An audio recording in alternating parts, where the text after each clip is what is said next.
Firman Tuhan hari ke-218 tahun 2024, Kitab Pengkhotbah, pasal 5 ayat 1, perikop, jangan terlalu cepat berjanji di hadapan Tuhan. Hari yang ke-218 adalah diambil dari Kitab Pengkhotbah, pasal yang kelima ayat 1. Dengan perikop, jangan terlalu cepat berjanji.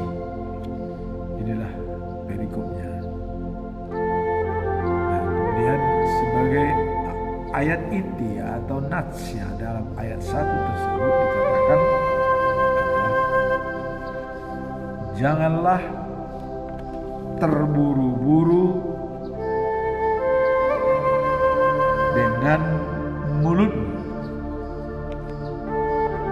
dan janganlah hatimu lekas-lekas mengeluarkan perkataan di hadapan Allah, karena Allah ada di surga dan engkau di bumi. Oleh sebab itu, biarlah perkataanmu sedikit. Firman Tuhan pada hari ini. Dan kemudian bacaan pagi biasanya kita ambil juga, diambil dari kitab Yeremia pasal 2 ayat 20 sampai dengan 25. Dengan perikop Israel tidak mau menyembah Tuhan. Kemudian bacaan malam diambil dari kitab Hosea pasal 11 ayat 1 sampai dengan 4.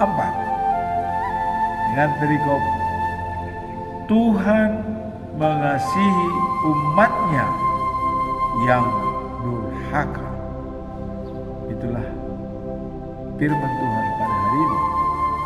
Yang 3 perikop, yaitu jangan terlalu cepat berjanji. Yang kedua, Israel tidak mau menyembah Tuhan. Yang ketiga, Tuhan mengasihi umatnya yang durhaka.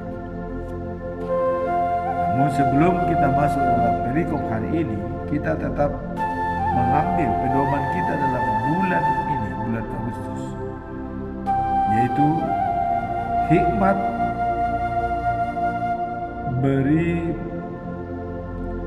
hikmat dari Allah memelihara hidup.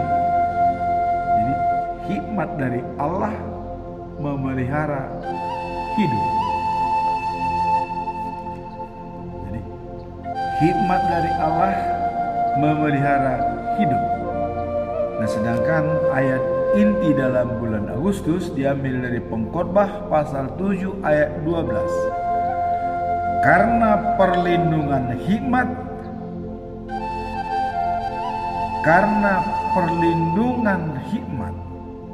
adalah seperti perlindungan uang, dan beruntunglah yang mengetahui hikmat, memelihara hidup. Jadi hikmat dikatakan adalah seperti perlindungan uang, dan beruntunglah siapa yang mengetahui hikmat sebagai memelihara hidup. Kemarin kita sudah bahas hikmat dan kebijaksanaan. Hikmat datangnya dari batin atau batiniah. Nah, sedangkan kebijaksanaan adalah merupakan pikiran, hasil pikiran kita. Jadi antara batin dan pikiran, itulah yang namanya hikmah. Dan jelas kita lihat orang yang berhikmat dapat memelihara hidupnya dengan baik. Nah, sekarang kita masuk dalam perikop hari ini. Apa makna dari perikop, jangan terlalu cepat berjanji. Apa makna? Nah, makna perikop itu ya, pentingnya suatu sikap dan perilaku.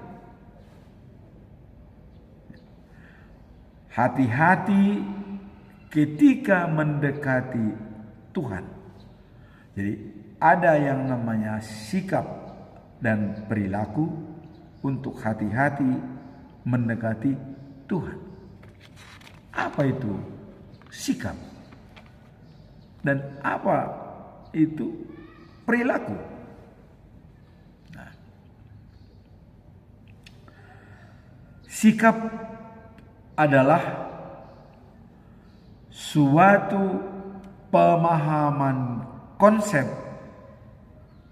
atau pola pikir untuk mengatakan sesuatu dalam rangka memperbaiki saluran komunikasi yang selanjutnya diwujudkan dengan perilaku. Itulah sikap. Jadi suatu pemahaman konsep pola pikir untuk mengatakan sesuatu dalam rangka memperbaiki saluran komunikasi yang selanjutnya diwujudkan dengan perilaku. Nah, jadi bagaimana sikap saya terhadap seseorang? Nah, disitulah perlu kita suatu konsep pola pikir untuk mengaturkan, untuk memperbaiki hubungan.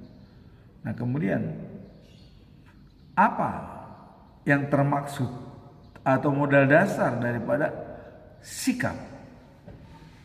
Nah, sekarang saya coba mengatakan bahwa dalam hal membuat sikap untuk benar-benar bagus, saya tidak berprasangka buruk. Nah, itu dulu sikap saya. Kemudian ya, tidak akan saya utarakan apakah teman saya bicara itu waras atau tidak. Saya tidak melihat dari sana. Itu dulu sikap. Nah, kemudian apa sikap kita? Nah, tapi ya, memperhatikan hubungan kita. Jadi memperhatikan hubungan ya, dan ingin menjelaskan apa perbedaan atau pandangan atau persepsi ya, yang mau kita utarakan. Nah, itu kita minta bantuan dengan orang yang kita hadapi. Jadi ada semacam paradigma ingin memecahkan suatu misteri atau permasalahan yang kita hadapi. Nah, itulah sikap. Ya. Jadi pertama, tidak berprasangka buruk kepada orang.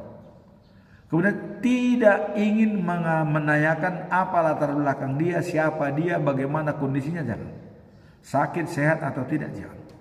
Tetapi kita ingin menyampaikan sesuatu yang mungkin bisa memecahkan suatu misteri ya, yang saya tahu dia tidak tahu, atau dia tahu saya tidak tahu, sehingga kita perlu sama-sama tahu. Itulah namanya memecahkan suatu misteri. Nah, dan itu diwujudkan dengan perilaku. Diwujudkan dengan perilaku. Jadi persepsi itu kita minta tolong untuk melihat perbedaan itu dari sudut pandang masing-masing ya, dan kita harus terbuka untuk menyampaikan paradigma atau kerangka berpikir atau pandangan seseorang yang akan kita utarakan bersama. Nah, kemudian masuk dalam perilaku. Apakah yang dimaksud dengan perilaku? Perilaku adalah suatu gambaran yang ingin kita lakukan terhadap orang lain. Jadi ada suatu gambaran yang ingin kita sampaikan terhadap orang lain ya, yang dilakukan dalam berkomunikasi. Nah, bagaimana cara kita, perilaku kita dalam berkomunikasi tersebut? Nah, disitulah diperlukan ada beberapa syarat. Pertama, mendengar untuk memahami, berbicara untuk dipahami. Nah, setelah itu kita ciptakan mendengar untuk memahami dan berbicara untuk dipahami atau untuk dimengerti orang, maka segala sesuatu kita mulai dengan dialog dari suatu titik acuan yang sama. Kita mulai dari kebersamaan. Sehingga nanti walaupun kita masuk dalam daerah-daerah terlarang yang mungkin sangat sensitif, kita sudah dimulai dengan suatu pandangan yang sama.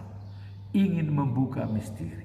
Nah, sehingga sikap dan perilaku itu bisa dari hal-hal yang kita ketahui dan bisa bertumbuh kembang sampai hal-hal di luar daripada pengetahuan kita, tapi tetap dalam koridor komunikasi yang baik.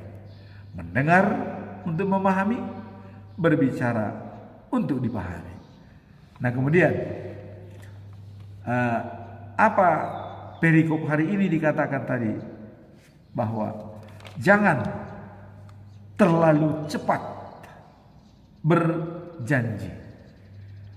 Jangan terlalu cepat berjanji. Nah, karena kita tahu janji adalah hutang. Kalau kita sudah berjanji, harus kita penuhi. Ya. Nah, dalam Mazmur 50 dikatakan segala janjimu harus kau wujudkan. Apakah janji kepada Tuhan, janji kepada teman, janji kepada siapapun, harus dipenuhi. Karena janji adalah hutang. Maka sebelum kita berjanji, ala baiknya memang kita perlu membuat suatu sikap, ya, seperti perilaku dan sikap tadi. Artinya dengan sikap suatu pemahaman konsep pola pikir untuk mengatakan sesuatu. Apa yang mau saya sampaikan? Dan kemudian bagaimana saya menyampaikannya? Dan demikianlah dengan ayat hari ini, ya, dikatakan bahwa janganlah terburu-buru dengan mulutmu dan janganlah hatimu lekas-lekas, ya, mengeluarkan perkataan di hadapan Allah. Jangan cepat-cepat kita mengeluarkan perkataan di hadapan Allah. Karena Allah ada di surga dan engkau di bumi, kita di bumi. Oleh sebab biarlah perkataanmu sedikit. Jadi ada istilah di sini. Sedikit bicara tapi banyak mendengar. Dalam istilah dalam pemanajemen, mendengar 2 kali, berbicara 1 kali. Jadi mendengar, empati, artinya merasakan apa yang dirasakan oleh orang lain. Baik kita mendengar dan juga kita berbicara. Apa yang kita rasakan juga harus dirasakan oleh orang lain. Itulah dikatakan tadi, komunikasi yang baik mulai dari titik pandang yang sama. Walaupun kita masuk dalam daerah-daerah sensitif yang terlarang, tapi kita sudah memulainya dengan baik. Nah, sekarang kalau kita lihat dalam ayat hari ini, jangan cepat-cepat berbicara, ya. Dikatakan jangan terburu-buru dengan mulutmu. Jadi kalau jangan terburu-buru dengan mulut tersebut, ada peribahasa mengatakan mulutmu adalah harimaumu. lidah tidak bertulang dan tak terbatas kata-katanya. Nah, maka kalau ada peribahasa orang Batak mengatakan begini, joloni dilat bibir asan hidup hata. Artinya kita berpikir dulu baru bertindak. Itulah kata Salomo mengatakan sebagai orang bijak. Karena orang bijak tahu datangnya bahaya. Tapi orang bodoh tutup mata dan mati. Amsal ya, pasal yang ke-22 ayat 3 ya. Orang bijak tahu datangnya bahaya dan dia bersembunyi, tapi orang bodoh tutup mata dan mati. Nah, kemarin orang bijak kita mengatakan bijak itu apa? Dengan pola pikir yang sempurna, dia mempunyai pikiran yang sehat, menanamkan pikiran dengan baik ya. Itulah orang bijak. Tapi kalau orang berhikmat, batin yang berbicara, dari batin ya, dan dikeluarkanlah lewat ucapan. Nah, pada hari ini kita diingatkan supaya jangan ya, terburu-buru dengan mulut kita. Pikirkan dahulu, sesal kemudian tidak ada artinya. Nah, dan jangan hatimu lekas-lekas mengeluarkan perkataan di hadapan Allah. Sangat super hati-hati. Itu tadi dasarnya adalah sikap dan perilaku kita yang benar-benar kita jaga, supaya Allah kata yang ada di surga, sedangkan kita di bumi. Jadi kita tetap dalam pengawasan Tuhan, walaupun dia di surga kita tetap diawasi. Kenapa? Karena Tuhan mengatakan, waktu kau pun di dalam kandungan, saya sudah tahu. Sebelum kau berbicara, Tuhan sudah tahu. Dan mau apa kamu jadinya nanti, Tuhan sudah tahu. Kuncinya apa? Bersahabat kita dengan berjalannya waktu.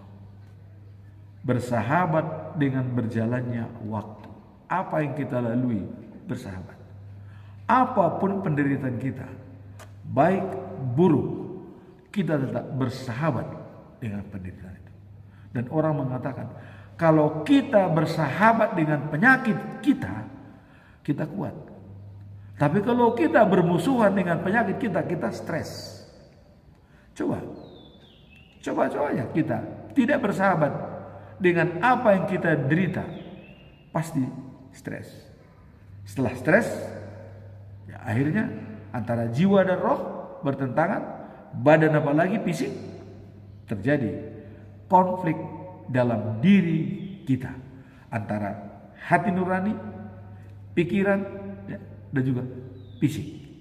Nah, inilah dikatakan selalu bersahabat dengan jiwa kita. Maka dikatakan jangan terburu-buru dengan mulut kita. Jangan lekas-lekas mengambil keputusan di hadapan Allah. Pikir dahulu baru bicara. Berpikir dulu baru bertindak. Jangan bertindak dulu baru berpikir, jangan. Itu sangat bahaya. Nah, jadi orang yang menjaga mulutnya adalah menjaga hatinya, menjaga tubuhnya. Nah, jadi inilah pesan moral daripada perikop hari ini ya, mengajak kita, pengkhotbah mengajak kita untuk benar-benar bersikap ya, dan berperilaku sesuai dengan apa yang dikehendaki oleh Tuhan. Tuhan hanya menghendaki dua saja, setia dan percaya. Itu. Setia tentu kita lakukan dengan perbuatan. Percaya kita lakukan dengan iman kita. Nah, sebab iman percaya tanpa perbuatan adalah mati. Inilah perikop kita pada pagi hari ini, yaitu dikatakan jangan terlalu cepat berjanji, karena janji itu adalah hutang yang harus ditepati. Kemudian kita masuk dalam bacaan firman Tuhan pada pagi ini yang diambil dari kitab Yeremia pasal 2 ayat 20 sampai dengan 25. Israel tidak mau menyembah Tuhan. Nah, ini sebenarnya lanjutan dari perikop yang kemarin, ya. Mengapa Israel tidak mau mendengar Tuhan? Kalau kita lihat pesan Tuhan kepada Yeremia pada perikop sebelumnya, ya, yaitu kemarin kita lihat Israel membelakangi Tuhan sebagai sumber kehidupan. Nah, jadi kenapa Israel membelakangi Tuhan sebagai sumber kehidupan? Karena Tuhan mengatakan mereka sudah menukar aku dengan ilah lain. Sudah ditukar ilahnya dengan ilah-ilah lain, bukan lagi Allah. Bahkan dicontohkan oleh Tuhan, orang Siprus pun katanya punya ilah yang tidak jelas. Dia tidak pernah menukar ilahnya, dia tetap percaya kepada ilahnya walaupun ilahnya itu tidak memberikan apa-apa.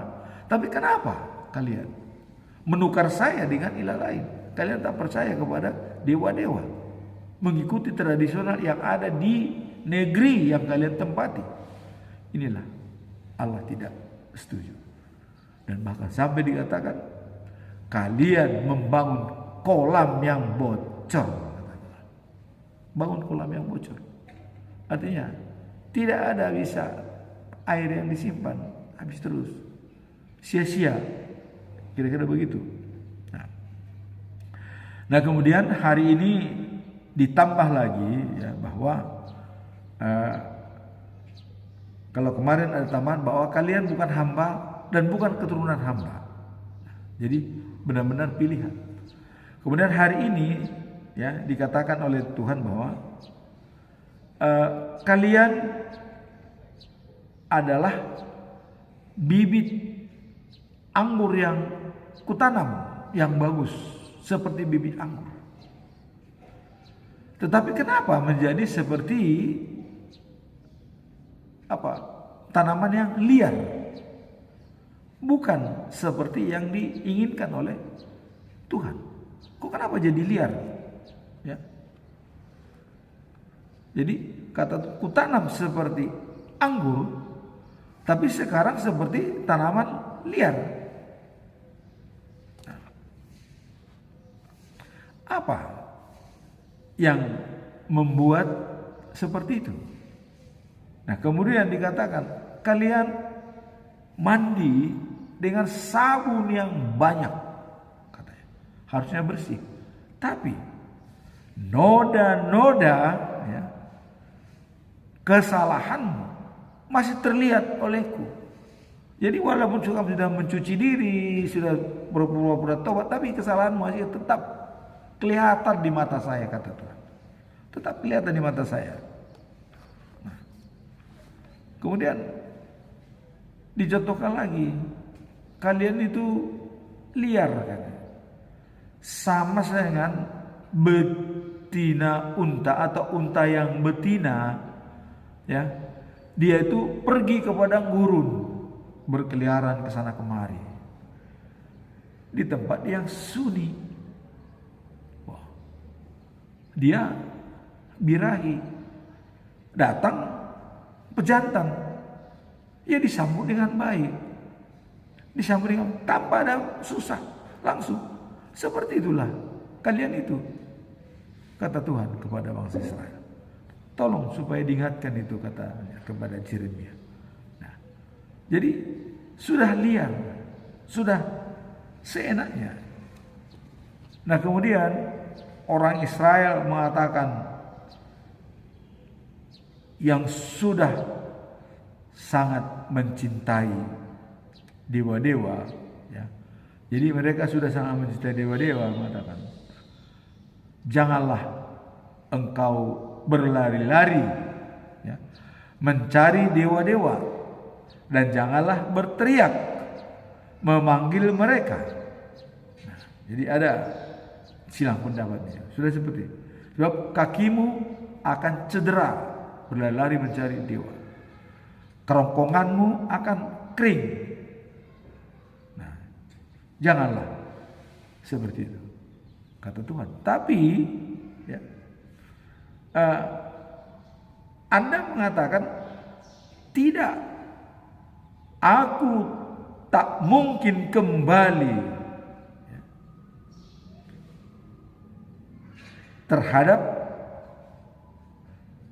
dewa-dewa.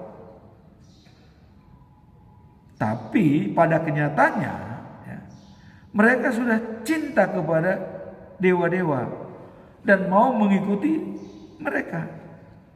Jadi tidak akan kembali kepadaku, kata Tuhan. Kamu sudah terlampau cinta dengan dewa-dewa.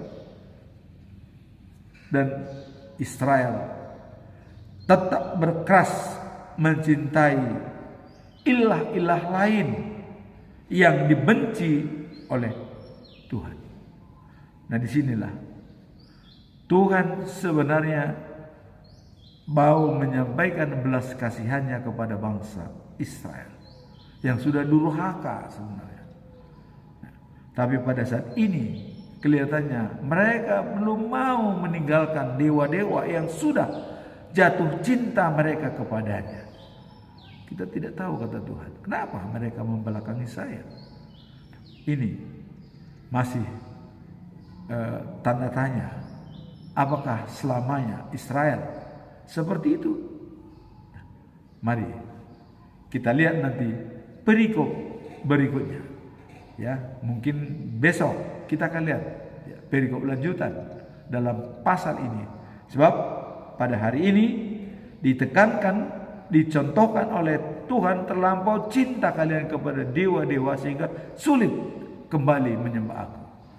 Nah, sekarang ini merupakan tugas kita untuk melihat apa pernyataan Tuhan dalam perikop besok, juga dalam kitab Yeremia, lanjutan daripada kitab Yeremia pasal yang 26 tentunya ya, 26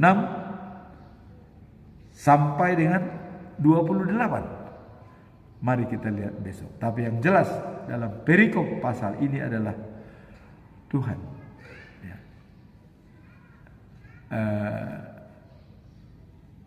kalau dikatakan di sini Tuhan tetap mengasihi, ya karena Dia dari kecil itu dipelihara. Nanti kita lihat dalam perikop Hosea. Tapi di sini memang adalah Israel tidak mau menyembah Tuhan. Ini masih perikop. Jadi kita lihat pun tadi lebih cinta dia kepada dewa-dewa. Dan pernyataan Tuhan mulai dari kemarin adalah dicontohkan, membelakangi aku sebagai sumber air hidup, katanya. Kemudian kalian membangun kolam yang bocor. Nah, kemudian digambarkan lagi bahwa mereka hari ini dikatakan seperti unta betina ya, yang berkeliaran kemana-kemari. Pada saat dia birahi di tempat sunyi, datang pejantan mau saja. Seperti itulah katanya bangsa Israel. Gampang tergoda oleh pengaruh-pengaruh dunia. Nah kemudian tadi dikatakan, saya tanam anggur yang baik, tanaman anggur yang bagus. Tetapi kenapa Anda menjadi tanaman liar? Coba, dari tanaman anggur yang baik menjadi tanaman liar. Artinya Tuhan sudah mengingatkan, kalian bukan hamba dan bukan keturunan hamba. Ya. Kenapa selalu membelakangi saya? Nah, inilah perikop pada hari ini bahwa Israel tidak mau menyembah Tuhan. Dan kita lihat pernyataan daripada Tuhan. Ini adalah tugas daripada Yeremia untuk meyakinkan bangsa Israel supaya taat kepada Tuhan. Mari kita lihat nanti episode berikutnya dalam lanjutan perikop ini. Nah, sekarang kita masuk dalam bacaan pagi ya bacaan malam. Kita masuk dalam bacaan malam, yaitu diambil dari buku Hosea pasal 11 ayat 1 sampai dengan 4. Nah, di sini pesan kepada Hosea bahwa Tuhan mengasihi umatnya yang durhaka. Jadi kalau tadi dalam Yeremia mereka tuh sudah durhaka, tidak mau menyembah Tuhan dan lebih mementingkan berhala, membangun kolam yang bocor, membelakangi Tuhan seperti unta betina. Tuduhan Tuhan, durhaka, dianggapnya durhaka. Tapi di sini Tuhan berbelas kasihan, kasih setianya tidak akan punah kepada bangsa sebagai pilihan Tuhan. Itulah kalau sudah ada janji sebagai hutang.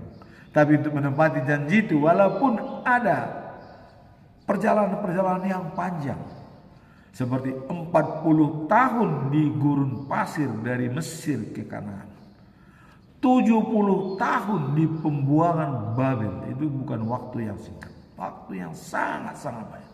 Tapi demi menguji umatnya Israel supaya benar-benar tahan uji, dan merekalah bangsa pilihan, karena sudah dinubuatkan menjadi Israel sebagai sumber pemberitaan firman Tuhan ke seluruh dunia. Itu sudah dikatakan oleh Tuhan. Makanya Tuhan mengembalikan Israel dari Babylon, dari pembuangan di Babel. Semua eksodus kembali ke Yehuda dan ke Israel. Satu pun tidak ada yang tinggal, baik itu pembantu maupun hamba-hambanya, semua diambil kembali. Itulah kasih Tuhan. Sekarang kita melihat bacaan daripada Hosea pasal 11 ayat 1 sampai 4. Tuhan mengasihi umatnya yang durhaka, yang tadi. Nah, kita lihat dulu satu persatu. Ayat 1. Tuhan berkata, "Aku mengasihi Israel. Ya. Sejak masih kecil, kupanggil anakku itu keluar dari Mesir." Nah, jadi ada semacam kata-kata dari Tuhan. Aku mengasihi Israel. Sejak masih kecil, kupanggil anakku itu keluar dari Mesir. Sejak kecil artinya dari awal permulaan pembebasan bangsa Israel dari perbudakan di Mesir. Itulah awal. Dikatakan itu masih kecil. Nah, anakku itu keluar dari Mesir. Kemudian ya, tapi dia bilang ya, kupanggil anakku ini ya, semakin menjauhi aku. Jadi artinya begini, makin kupanggil kok makin menjauhi aku, kira-kira begitu. Jadi sudah dituntun makin dekat kepada Allah, harusnya mereka semakin mendekat, tapi kok semakin menjauh, kira-kira begitu ya, semakin menjauh. Nah, jadi kemudian tadi kita melihat bahwa ya, dengan segala kasih sayang daripada Tuhan, bahwa dalam Hosea dikatakan tadi ada istilah durhaka dan Tuhan mengasihi. Nah, kalau kita lihat ya, dalam bacaan malam ini ya, bahwa yang pertama tadi dikatakan bahwa aku mengasihi Israel sejak masih kecil. Kupanggil anakku itu keluar dari Mesir. Ini statement pertama. Tapi makin kupanggil anakku itu, makin menjauhi aku. Makin kupanggil, makin menjauhi aku, kata Tuhan. Ya. Bahkan ya, mereka membakar dupa, korban bakaran untuk Baal dan dewa-dewa lainnya. Nah, ini yang dikatakan oleh Tuhan itu. Makin kupanggil, makin jauh. Nah, padahal katanya, aku mengajar Israel berjalan dan memeluknya dengan kasih sayang. Akulah yang merawat dia, tapi ia tak mau mengakuinya. Jadi sudah Tuhan merawat, menjaga, bangsa Israel malah tidak mengakuinya. Nah, inilah yang dikatakan oleh Tuhan Allah. Nah, maka di sini dalam perikop ini Tuhan mengasihi umatnya yang durhaka. Jadi walaupun perbuatan itu dilakukan oleh mereka, tapi Tuhan tetap mengasihi Israel. Tidak dibalaskan apa yang disampaikan. Tuhan tetap mengasihi Israel. Nah, maka dalam ayat 4 ini dikatakan bahwa dengan segala kasih sayangku, kudekatkan dia padaku. Saya tetap mengasihi dia. Dan aku dekatkan dia kepadaku supaya dia tidak melenceng lagi. Nah, kemudian dikatakan bahwa segala penderitaannya akan kuringankan. Jadi apapun penderitaan kita, Tuhan akan ringankan. Nah, kemudian dengan murah hati katanya, kuberi dia makan. Nah, kemudian apa pesan moral dari perikop ini? Menggambarkan cinta Tuhan yang mendalam terhadap umatnya. Jadi karena Tuhan sudah berjanji kepada umatnya, kesayanganku, dan nenek moyangnya Abraham sudah dikatakan, keturunanmu akan seperti pasir di laut dan seperti bintang di langit. Tentu ini janji ini selalu dijaga oleh Tuhan dan merupakan anak pilihan, bukan anak hamba dan bukan keturunan hamba. Itu yang dikatakan oleh Tuhan kepada bangsa Israel. Walaupun mereka sering membelakangi Tuhan dan membangun kolam yang bocor, ya, dan mereka liar seperti unta betina katanya, yang gampang dimangsa pejantan pada saat birahi. Ya. Tapi Tuhan tetap berbelas kasihan kepada bangsa Israel. Inilah inti daripada perikop, bahwa Tuhan mengasihi umatnya yang durhaka. Jadi dalam ayat ini Tuhan mengingatkan umatnya tentang kasih sayang dan perhatiannya yang tulus. Ini yang perlu kita garis bawahi. Nah, menggambarkan bagaimana Tuhan telah membimbing dan merawat mereka seperti seorang ayah kepada anaknya. Seperti itulah. Kalau kita lihat ayah menyayangi anaknya, seperti itulah Tuhan kepada kita. Jadi dalam 3 perikop ini, dari perikop pertama tadi adalah jangan terlalu cepat berjanji, jaga mulutnya. Itu peringatan tadi dalam kitab Pengkhotbah, supaya hati-hati kita berbicara. Mulutmu adalah harimau. Ya. Jadi lebih dulu dijilat lidah ya baru berbicara. Jadi dijilat dulu ludahnya, kata supaya dia, bibirnya dijilat dulu bibir supaya berbicara. Artinya sebelum kita berbicara, kita jaga dulu bibir kita sudah layak belum berbicara apa belum, kira-kira begitu. Nah itulah kira-kira perikop pertama. Kemudian perikop kedua tadi adalah bahwa Israel tidak menyembah Tuhan. Nah, ini dikatakan kepada Yeremia, ini tetap bermasalah. Tapi di akhir tadi Hosea bahwa Tuhan mengasihi umatnya yang durhaka.